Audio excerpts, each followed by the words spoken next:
Hello, everyone, and welcome to Conversations with Kate. I'm so glad that you are with us tonight. And as you can see, I have a wonderful big batch of people.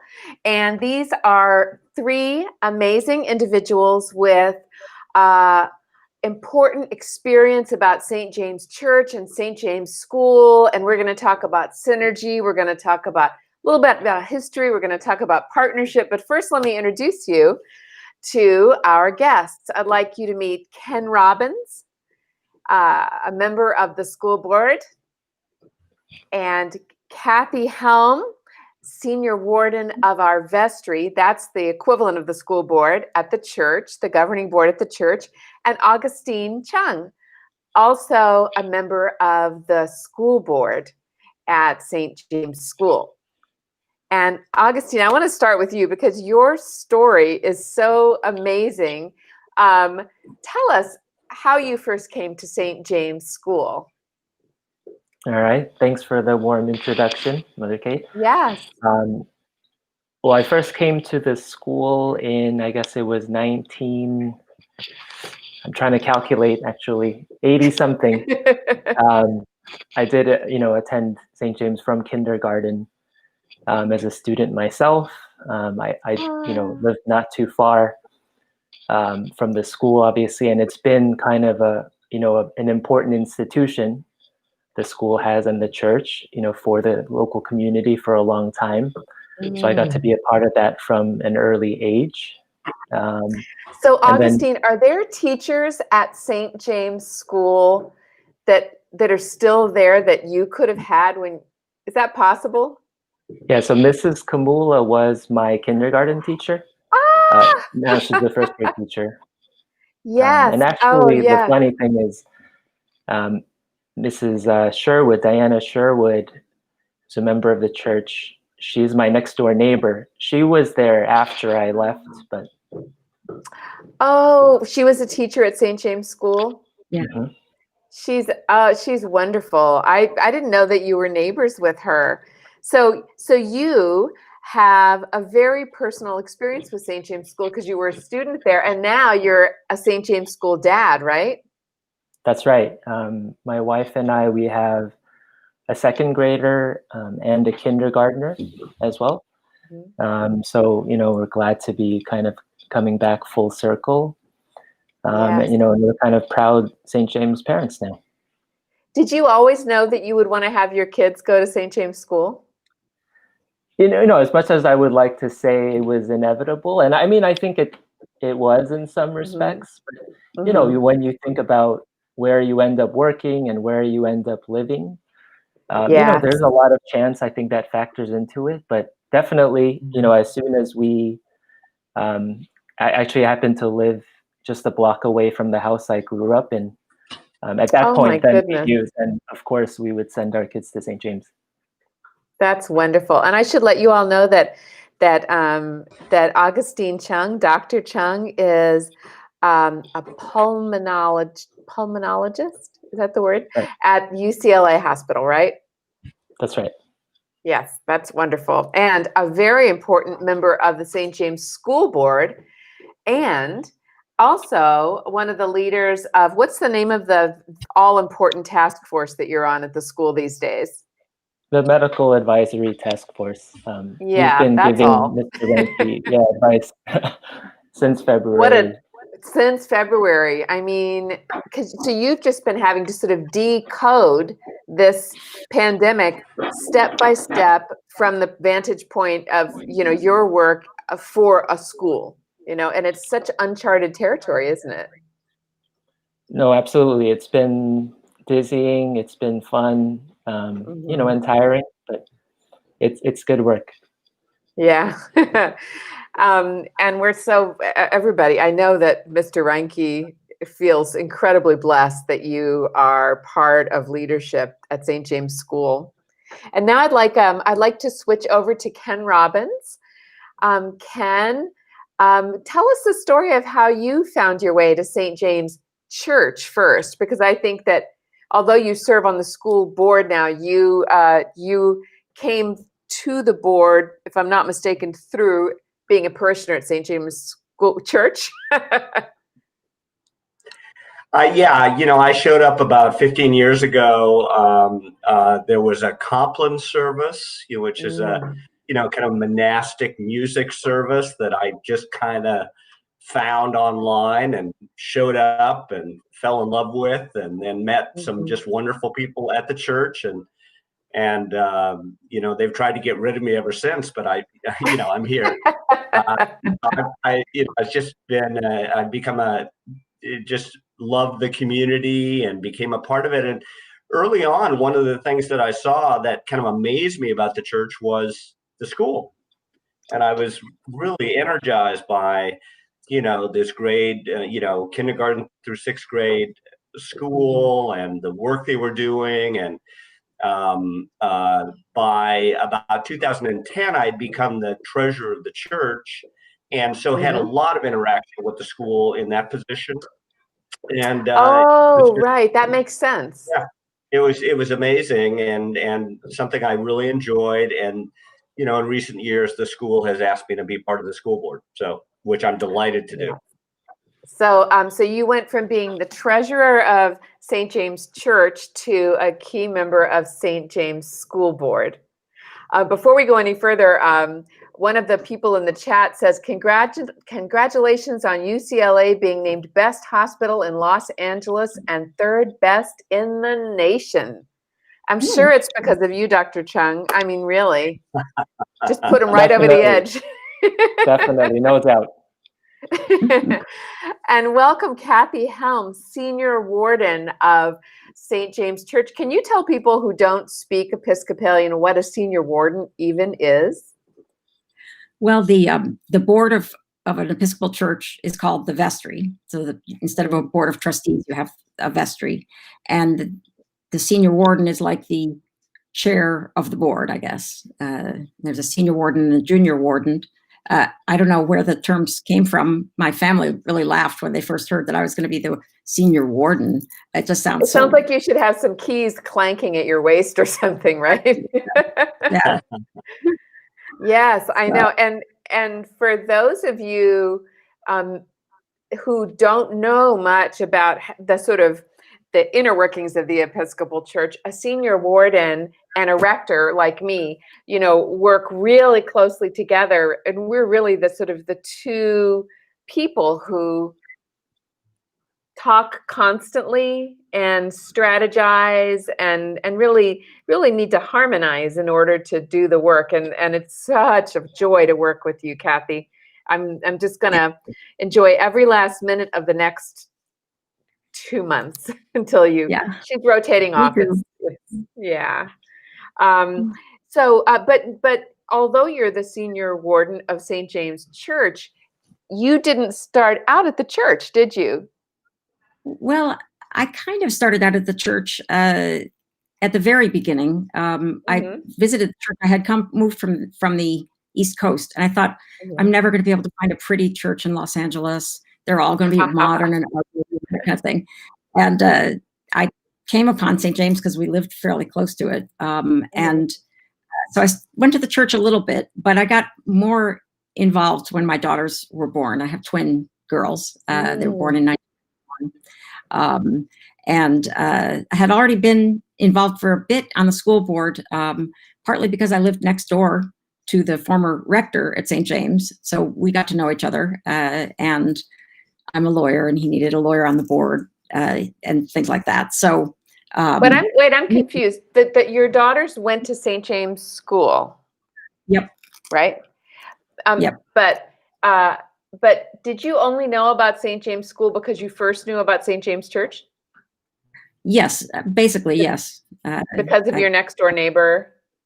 My next door neighbor and my spotty attendance at the church. I learned a little bit about it that way. So you were a St. James School parent, though, just like Augustine is now. Exactly. And my girls were here from kindergarten through sixth grade. They graduated in 2003.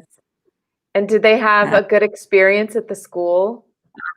They loved it, and everyone in our family really loved the school. It just was wonderful for them. And they both do such wonderful creative things. Yeah, well, I think so. I ended up being on the board for 11 years. I was chair of the board for 4 of the years, the school board this is. Oh, wow. And from late in the 90s to somewhere in the middle of the early 2000s, something like 2006 or something, I went off. So. I wonder if there are many people who've chaired both boards, the vestry and the school board. It's a good I wonder, question. maybe you're the only one.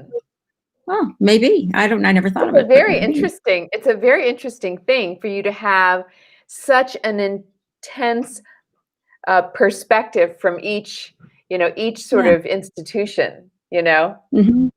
Yeah, that's interesting.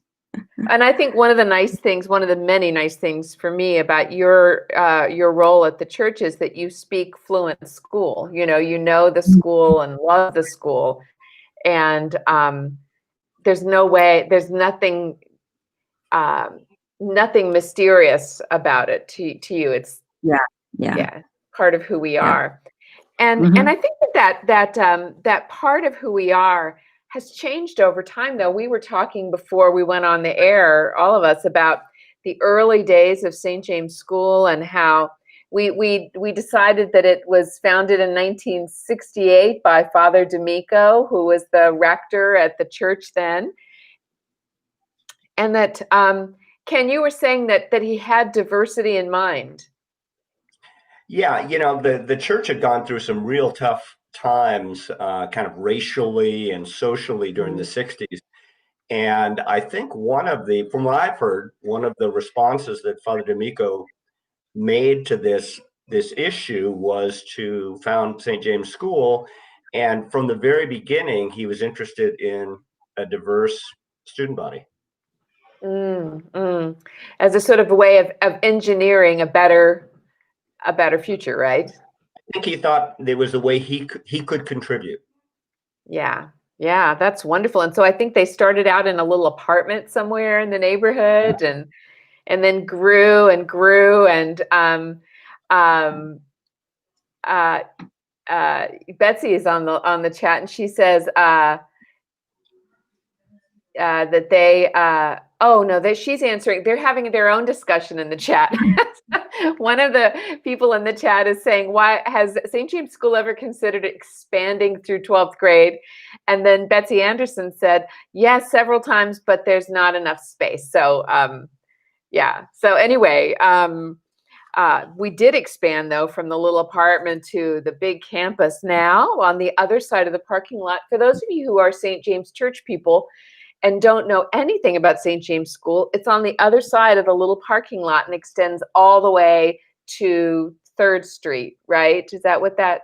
To 6th Street is? 6th Street, 6th Street.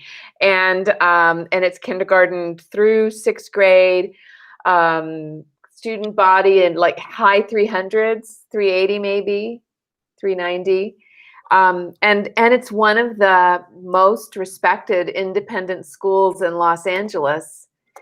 And what I love, and I hear this all the time, is people say that St. James School graduates have the most compassion. I hear that in interview after interview with people.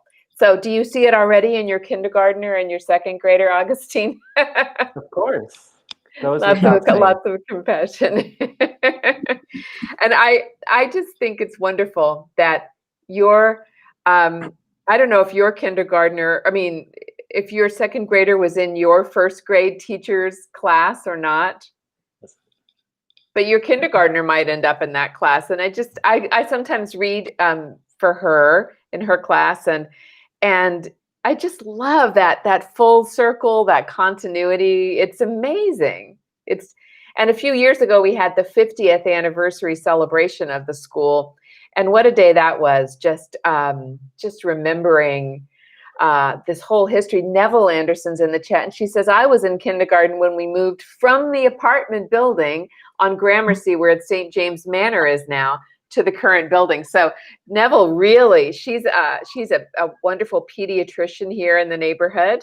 And and George Marks is also remembering the little apartment on Gramercy. So what a long way the school has come.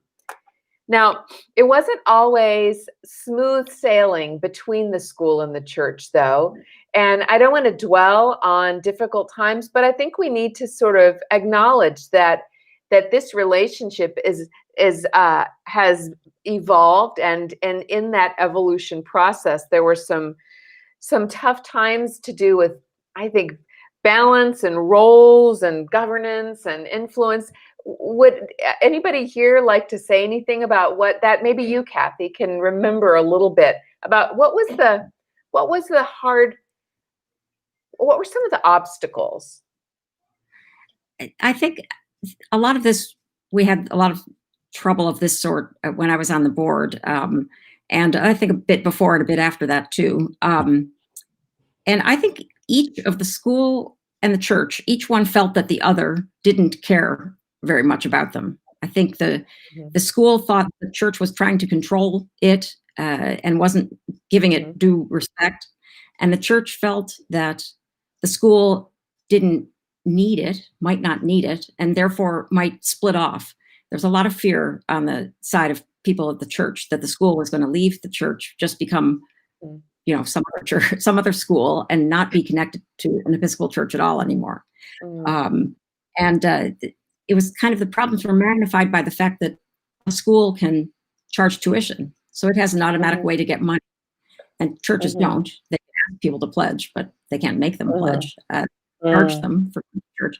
So the school became bigger, richer than the church. And I think that caused some tension on both sides. Kind of who's really the tail and who's really the dog. That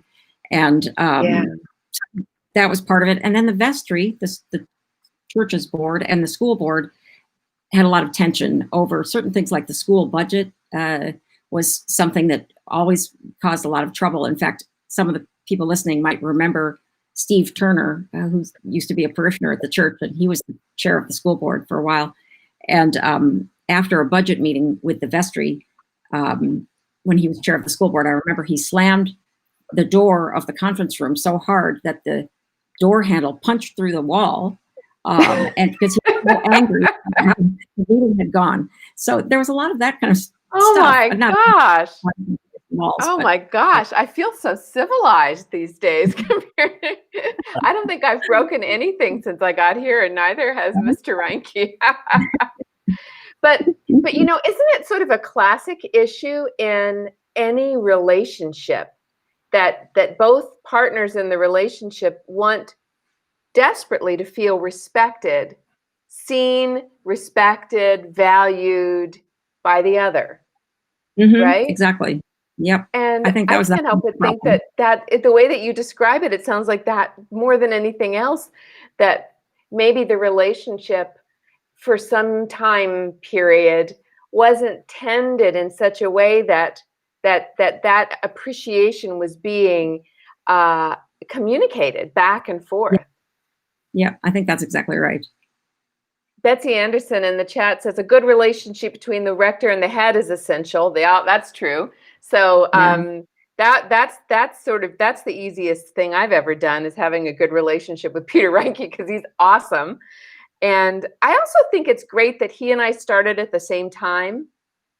And I also think it's great that I didn't have anything to do with hiring him, because we both sort of came in under our own steam, So I could never say, I appointed you, or he can't say that, I had, it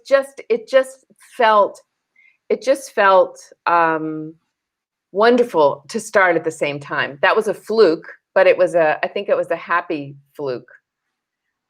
So Ken, as you listen to what Cathy says, do you have anything to sort of add about the relationship now, more recently, as the relationship maybe 15 years ago or 10 years ago? What were you sort of seeing at that stage?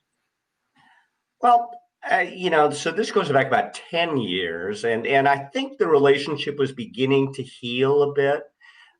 Certainly people on both sides were people of goodwill, and they really wanted this thing to work. And the rector and head of school tried to work together. And, I began to see some improvement. And certainly that has, fast forward to you and Peter, it really has blossomed, I think.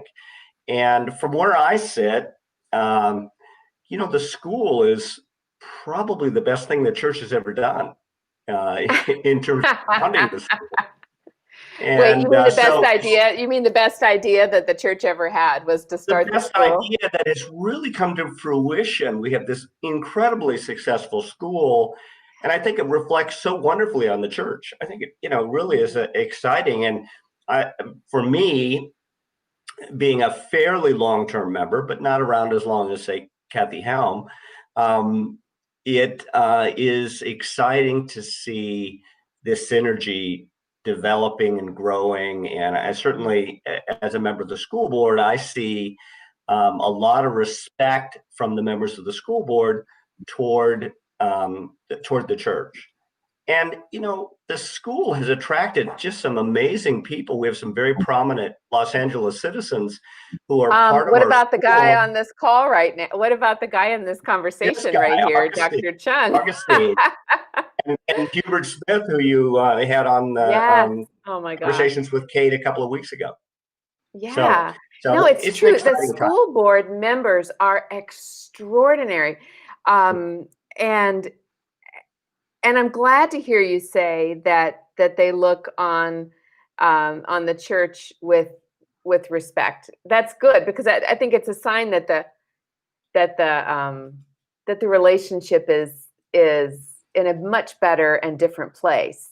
Nancy Redford says, I was a parent during 2 headmasters, 1 rector. She says, I suspect that the rector did not have a clear vision that the school and church were on the same path. So before we say more about that, Augustine, you have a whole different perspective. You were a young fella going to all school chapel in the church, and now you're a dad, probably still going to all school chapel. What's your attitude toward the church been throughout your life, in a way? I mean, I guess when you're young, you're sheltered, obviously, from all of these things that we were talking about a couple minutes ago. You only kind of see, authority and good, and, you come to respect the place very much. And it was, just a big part of all of our lives. The church was kind of for, all of the students. And now I think, though? What did it mean? Like, I mean, whether I don't know if your family, only about 15% of our school families are Episcopalian, but what did that church experience feel like? So my family's Catholic, so certainly a lot of parallels with the Episcopal Church, obviously. But to me, it was natural, and it felt like home, and you learn stuff there. And as a child, you take all these things in, kind of without knowing it, and maybe you realize it later on.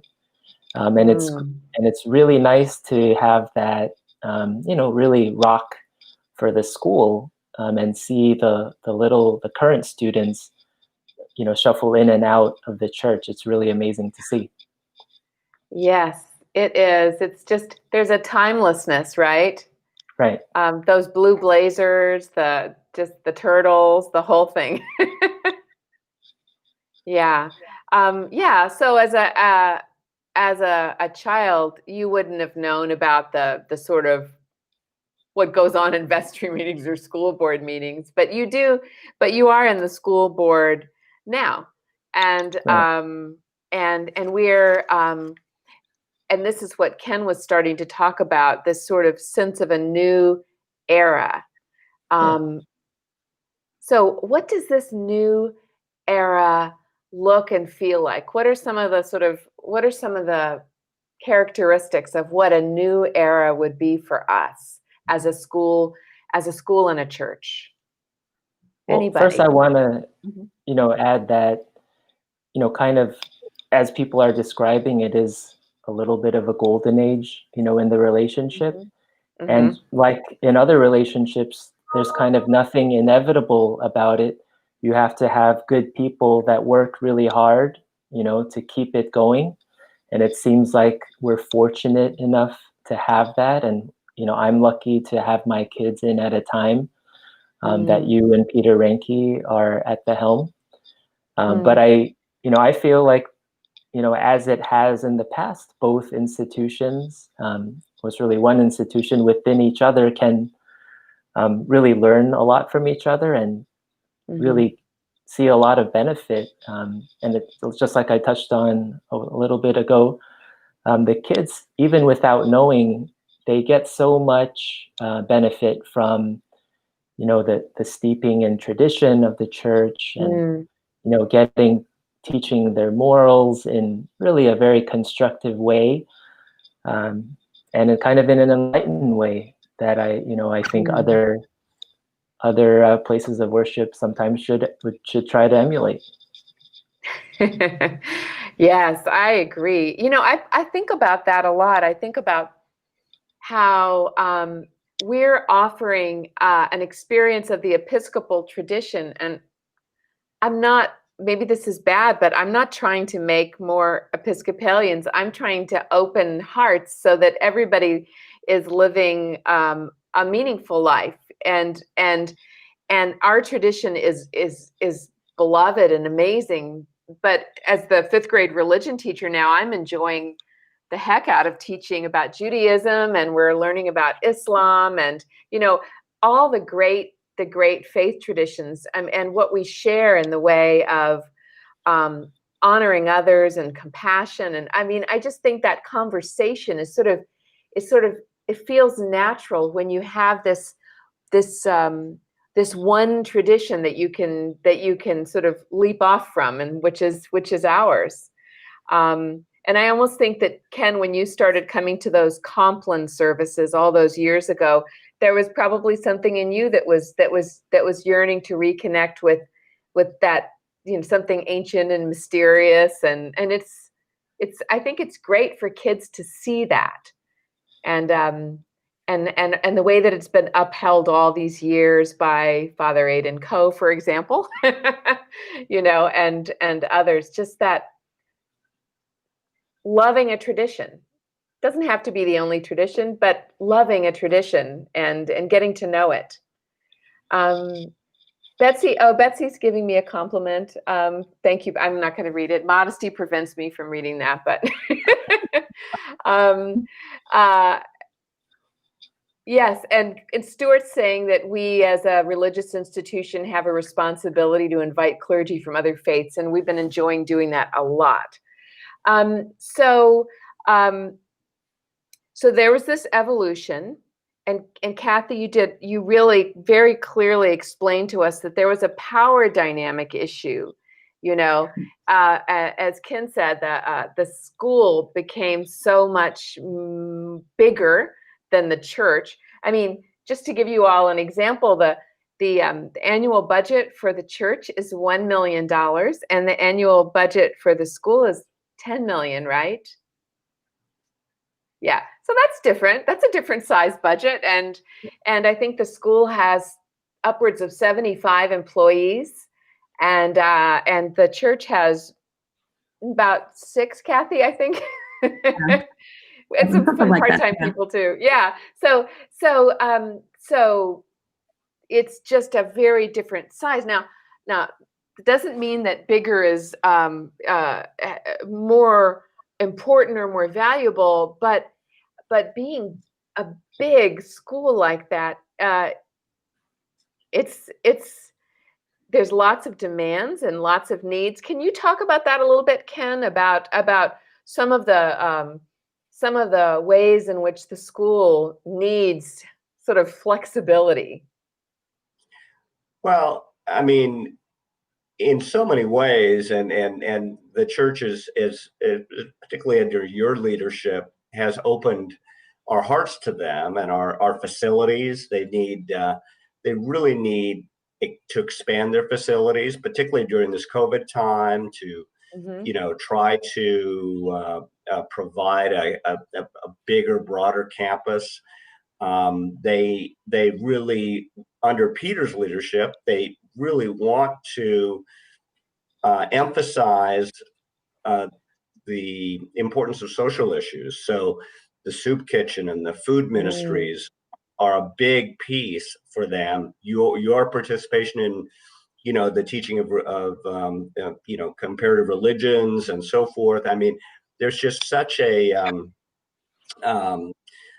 broad way that the school sees the church as a real ally and a source of a place for resources. And the school, I have to say, and Cathy, I'm sure you agree, is so good to us. In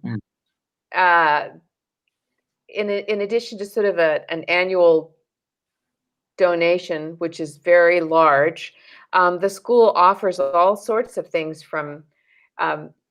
They even pay for the man who comes and takes care of the turtle pond, and and the exterminator, and sometimes security when we need extra help with security, and so many things.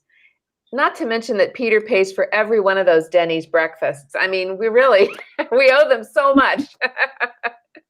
I mean, the school is always looking for ways to help support the work of the church. And that's amazing. So I think that what Peter Reinke and I want to see is a true partnership, with each side offering what they can.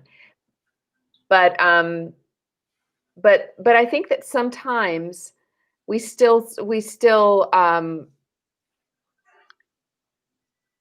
don't know, Cathy, help me with this, but I think that there's times when it's that balancing is still something that we need to learn how to sort of communicate to the whole church. What does it look like to be partners and to let each other be free and flexible to do what we need to do? Yeah, I think for a long time, I think maybe the school has needed a little more freedom than the church has been willing to give it, about things like its budget and the membership of the school board. It used to be the case when I was on the board that every person on the school board had to be a member of St. James Church. And that got loosened up a little bit while I was there. They were allowed to have 3 people who are not members of the parish on the school board, and that it's expanded since then. But that's something that had been needed quite a bit before it actually happened, I think. I'm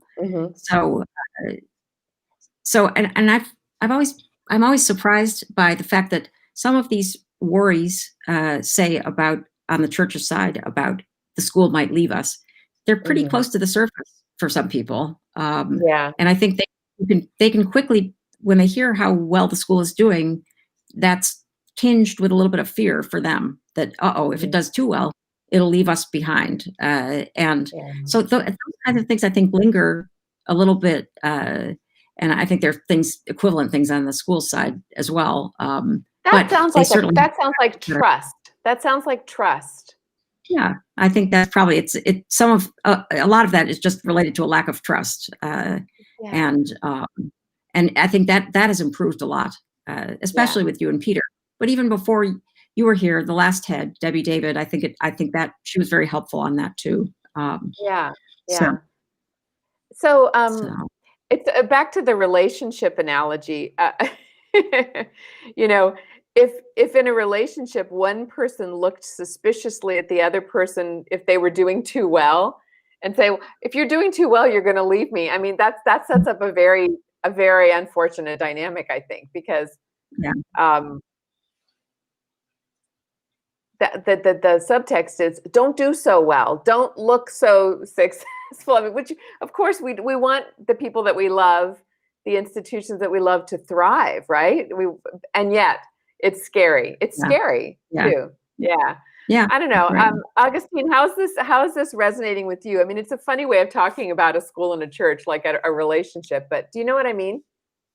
No, absolutely. Like I said, it's not inevitable that things work the way they're supposed to. And it's not only you and Peter Reinke, but all of the people that are kind of on both sides of the aisle, and really want to make it work. It's so important. It's so important. Dr. Greg Dern is on the chat, and he says, I'm a superintendent for a K-12 frontier school district, 29 students in all. That's in Montana, and 100-year-old buildings. And as a board, what would you tell my board about strategic planning? Well, we did a lot of strategic planning when I was on the school board. I think we had finished two strategic plans, because I think they're every 5 years.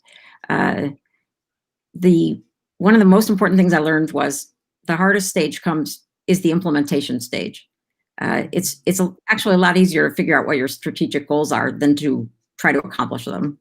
So one thing that I would suggest that all schools focus on is, once we're done with the plan, how are we going to bring the plan into being? And I think there's an argument, I've seen articles about this in independent school magazines and stuff, that maybe schools do too much strategic planning, that they should be a little bit more able to adjust as things go along, and not feel too much like they have to go in a particular direction, because they've already set that down in a strategic plan. So some flexibility. Because sometimes a pandemic comes along anyway. Good point. You know, and then you have to, I'm going to use a word that gets used a lot these days. You have to pivot. I've seen our school do some pivoting, not even just pivoting, but just wonderful, turn and turn and turn again as conditions change. And it's been quite a thing to see. This board, I think this board right now, Ken and Augustine, you all have worked and are working so hard. Well, Kate, can I give an example of a pivot that we've made? Yes. And I want a shout out to Dr. Greg Dern. He's a great friend, and nice to hear him on the chat. Yes, it is. One of the things that Peter has really spearheaded, and the board has been very supportive, is in the COVID period, we've moved towards, we've really moved forward our technology initiative to be a real leader in Los Angeles for a robotics program and for technology for the students. And it is really generating a lot of interest in the school, and something I think that my fellow parishioners should be very proud of. It's just an outstanding example of being flexible, of responding to a difficult situation, of kind of stepping into the breach with a new program, which is, I'm very proud of the school. Absolutely. And you earlier you mentioned the sort of social justice initiatives too, and the work with the even during COVID, the school has not stopped with drives and lots of ways of helping. So being a leader in technology, and also leading with sort of compassion in the work with specifically the unhoused. Those are two great ways that I think the school is just being very dynamic. And I think that there's tough decisions to be made, Augustine, right? Especially when we think about your work on the, what are you called again? The medical task force, right? Like, do you open, do you not open? Do you half open? Do you do a hybrid model? Do you do, so many discussions. How many hours have you all spent, A lot. A lot of it is just, trying to keep up with information, within the medical literature, and just kind of in the lay press about how schools in other places are running things. But yeah, no, it's just super important, because if you think back to kind of what we were thinking back in January and February, and we were talking with Peter Reinke early on about the possibility of closure at a time when it would have, sounded very alarmist, and people would have said, what are you even thinking of at that time? And then just, 10 days later, there we were closed, and our life has changed a lot, obviously. But kind of in each phase of the pandemic, and now unfortunately we're kind of in our third surge in Los Angeles. But if you kind of think back to what you thought just 2 months ago, it's kind of wild to think about how different things were even then. So to be a school leader in a time like this, a school board of leaders and a head of school, what a challenge, thinking about waivers and all of those things. Such a challenge. Betsy is in the chat, Betsy Anderson, and she says she thinks it's also important to have people on the school board and the vestry who don't have issues with the other's success or agendas for either the church or the school. Unless it's the agenda of celebrating and encouraging partnership. I like that agenda item for everybody. But yeah, I mean, I think on a vestry and on a school board, you don't want to have people with axes to grind, certainly. But I don't feel like we have that in either the school board or the vestry. Do you? I don't. I mean, I think there's a range on the vestry, certainly, of how much they know about the school.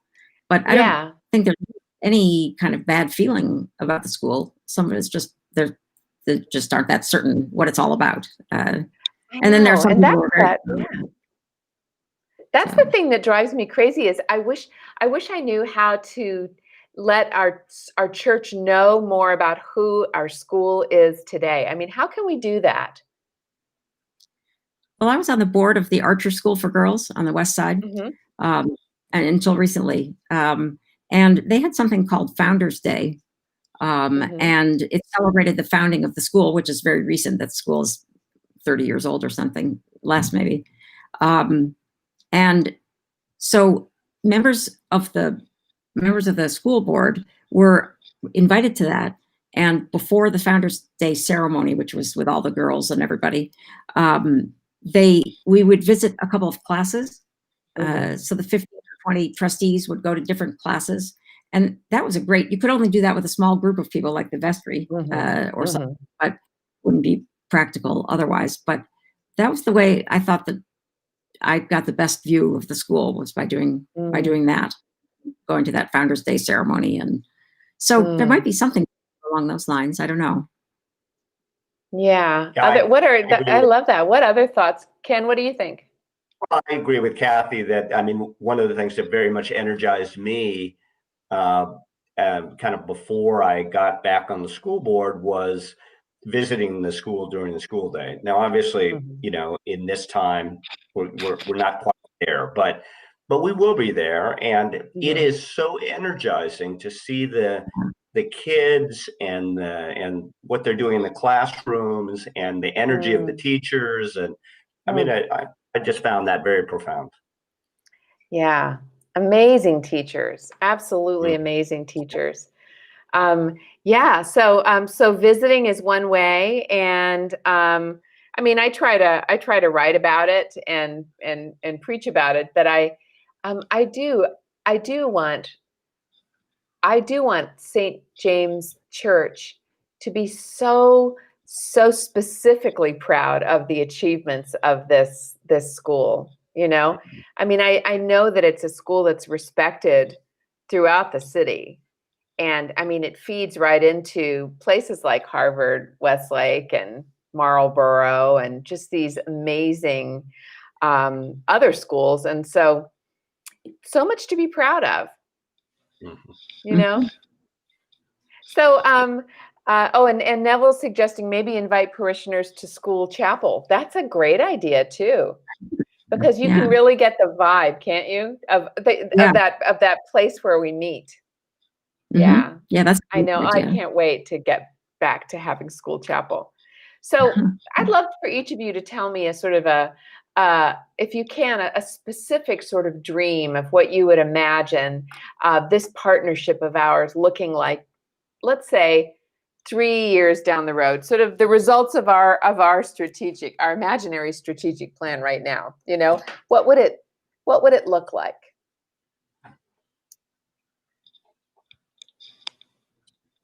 Well, I'll go. I think that one thing would be the interaction of the two boards, the vestry and the school board, finding ways for them to cross-pollinate. I've been on the vestry before, and now I'm working with the school board, and these are both just people of goodwill and people who really have the same values and the same direction. And so I would say maybe over the next 3 years, we could do more work together instead of being these incredibly separate entities. Yeah, I mean, we scarcely know each other, Right. except for people everybody like knows you, everybody knows you, Kate, but yeah, and everybody knows you, Ken, and everybody knows Cathy. but yeah, I mean, I agree. If the two boards, I mean, the school board has its own high-powered, important work to do, and the vestry is doing other work, but other wonderful work. But somehow, if there were those opportunities just for us to know each other, so that we could know more specifics about the other institution, I think it would make it easier for us to be supportive. I agree. Yeah. Again, it's back to that relationship analogy. For there to be a good relationship, you have to actually have a relationship. I mean, I know that sounds obvious, but it isn't, and it's like Augustine, you keep talking about tending that relationship, in a sense that it's not automatic. It's putting in the work, right? Right. Yeah, no, and I guess I just hope, I'm eager to see kind of how far the partnership and the kind of renewed kind of attention to the partnership takes us. I mean, I know, the kids benefit, the kind of the teachers benefit from having kind of the church as backup in terms of kind of teaching morals and discipline in some ways. I mean, it's really this kind of foundational tradition that a lot of people, including obviously Neville, and I have gone through, and the kids benefit from that greatly. And they obviously benefit from your sermons and life lessons as well. And as has been, sorry, go ahead. No, go ahead. I was going to say, as has been mentioned, I mean, these kinds of,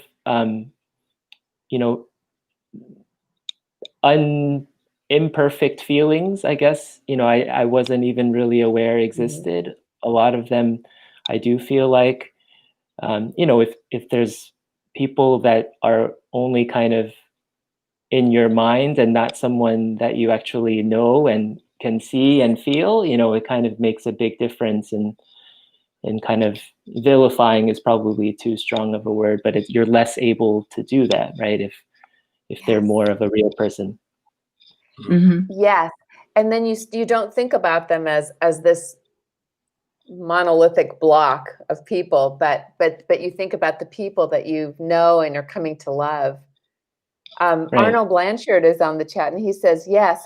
First of all, George Marks says perhaps School Sunday, which we need to resurrect and reinvigorate, could focus on some aspect of the school and would give the entire parish more information. Yeah, that's a great idea. Like we could just focus on teaching the church about technology at the school and all that's happening there. And then Arnold Blanchard says, yes, I like George's idea. That way the church will gain a better knowledge of the school. And in the same token, introduction, the church to the school, parents through is another avenue. Yeah, I mean, I don't think we don't want to get in your way, school. You got a lot of fish to fry.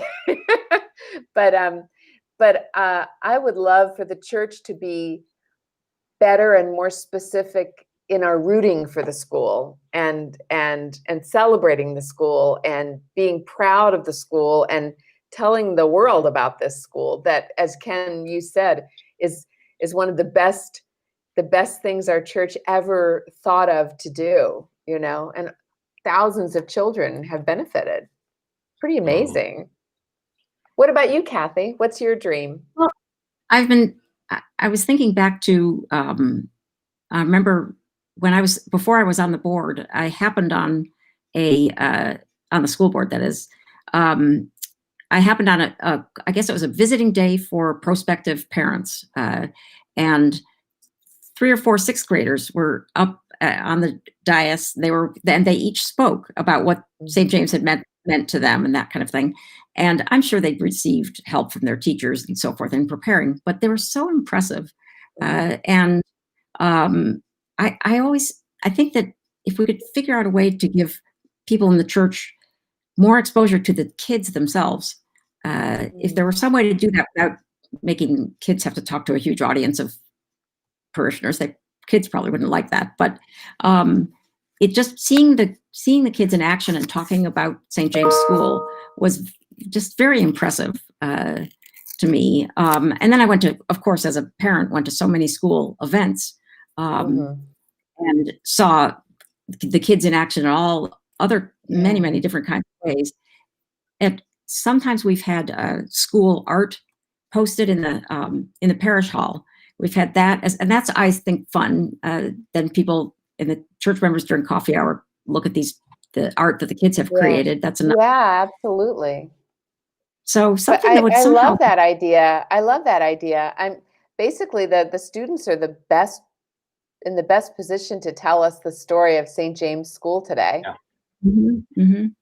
Yeah. There's recently in the all school chapel, Father Coe came up with the idea of student homilists. I don't know if this was also something that was done in the past. So he preached part of a sermon, and then he handed it over, and 3 sixth graders preached, or 5th graders or 6th graders preached segments of around the same theme. And it was so powerful. And that, like you're saying, Cathy, they were so articulate and deep. And for our church to see, and I'm getting an idea, I think I should have some students on my show on Wednesday night. Right? Great. Yeah. Yeah. But just they're the number one reason to be proud, right? Absolutely. Yeah. Yeah. So I'm wondering if each of you has a final anything that you would like to say as we wrap up tonight. It can be about partnership, about the relationship, about maybe Dr. Chung, you can give us some words of hope and comfort about the pandemic. Anything you'd like to say to the people of St. James as we end tonight? We'll start with you, Ken. I would just say that, I have a real insider's view on the school board, and I'm just very impressed with the way the school board relates to you, Mother Kate, and the way that they relate to the church as an institution, and it's something that they care very much about. It always makes me feel good to be part of the school board. I really am enjoying that role and enjoying the respect that comes our way, the church's way. That's great. Yes, and I'm so glad that we have you in the church to keep telling us the story of the school. Because it's a great story to tell. Yeah, I mean, I'm so proud of the school, and as I said at the outset, I think it's the best thing the church has ever done. I know. Yes, among many great things. Of course. Among many great things. Yeah. Don't forget that music program. Well, I love that. I know. Augustine, what about you? Give us some words. Leave us with some words. Yeah, no, I mean, it's been an amazing kind of 52 years. Honestly, after graduating high school, I didn't live in Los Angeles, until maybe 4 or 5 years ago. I came back after kind of all the training. So there's kind of a lot of stuff that was enlightening for me to hear today in this conversation. But both the church and the school have been really important parts of the community. Mid-Wilshire, Koreatown, Hancock Park kind of area. I think the school, which is obviously it's St. James School. The thought of it breaking away, would kind of boggles my mind. And it really, obviously, would not be St. James School if it did. But I know that the school board and other members of the school value the church highly. It's kind of in our DNA and the name, obviously, and kind of all of and I kind of use the word enlightened ways that it teaches morals, is really important to the nature of this school. And I was just able to open the chat and this comment about, social issues that it's been on the forefront of, are really important to, what the school stands for and would not be there without the church. And I do see kind of the differences, when I did see differences when I went to middle school and I saw people from other schools. Obviously, I'm not trying to say like St. James kids are better, but in terms you can of say that if you want to.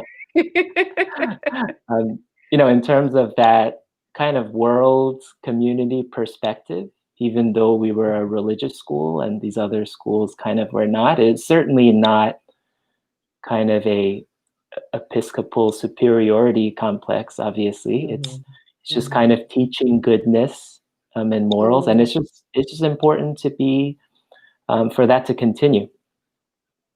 I like that, teaching goodness. This is a non sequitur, but Neville Anderson has been in the chat tonight, and isn't she also on that medical? Oh, she absolutely. On that medical Yes. board? Yeah. Neville So we've got and I another. Yeah.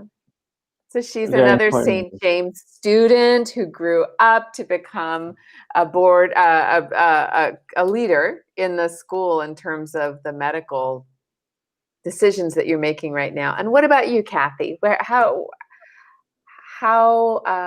What would you like to leave us with? Well, I'm thinking something that I've seen illustrated in my work. I'm a lawyer and I represent the Los Angeles Opera. And we deal with a lot of unions. There are lots of unions who represent opera employees. And there are some unions that assume that whatever the opera management is doing, it's got to be starting from a bad place. It's got to be starting from some kind of way to get at us, or that's just their underlying assumption. There are other unions we work with that start out by thinking, if management suggests such and such, they probably have a good reason for it. It's probably coming from a decent place. They're trying to do the right thing, not trying to do the wrong thing. And I guess it's an illustration of how important it is to train yourself to have an underlying assumption that the other party is acting in goodwill, thinks the same things you do about what's right and what's wrong. And I think there's been a lack of that sometimes in the past. I think that when the church would suggest something to the school leadership, to the board, there would be kind of an automatic suspicion on the part of the board. And it went in the other direction as well. And there's less of that now. I think you always have to tend to just make sure you're disciplining yourself to remember that both sides are good and they're both trying to do the right thing. Yes, that's great. That sounds great. And I think if we couple that with what Ken was talking about, of building the relationship, between the school board and the vestry, between the church and the school, and what Augustine is talking about of tending the relationship. I mean, the sky is the limit. I just think our school is just going from strength to strength, you know, and it's a wonderful thing to see. So thank you so much for telling us, that all three of you, for telling us tonight so much about our history and your hopes for the future. And again, I know that the future is bright, especially after we get that vaccine.